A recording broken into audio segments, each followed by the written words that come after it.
લીંબાયત police સ્ટેશનના mobile સ્નેચિંગના બે અનડિટેક્ટ ગુનાનો ભેદ ગણતરીના કલાકમાં જ ઉકેલી આરોપીને મુદ્દામાલ સાથે પકડી પાડતી સુરત શહેર લીંબાયત પોલીસ.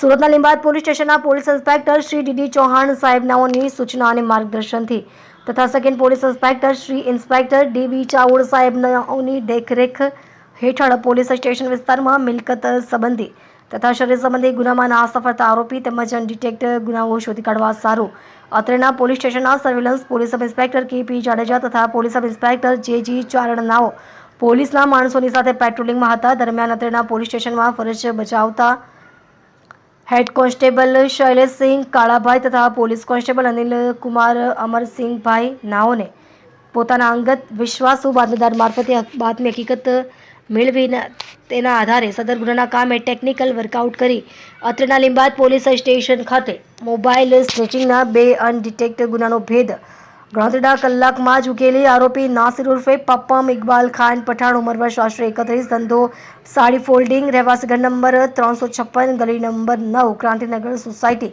લીંબાયત સુરત શહેર મૂળ ગામ સલીમ મુનશીનગર માલેગાંવ જિલ્લો નાસિક મહારાષ્ટ્ર સમીર ઉર્ફે ચપ્પટ હબીબ શેખ ઉંમર વર્ષ આશરે 27 ધંધો મજૂરી કામ રહેવાસી પ્લોટ નંબર 265 ગલી નંબર 8 ક્રાંતિનગર સોસાયટી લીંબાયત સુરત શહેર મૂળ ગામ માંગરવાડી મોહલ્લા મલકાપુર જિલ્લો જલગાંવ મહારાષ્ટ્રને સ્નેચિંગ કરેલ મોબાઈલ ફોન સાથે પકડી પાડી પ્રશંસનીય કામગીરી કરેલ છે.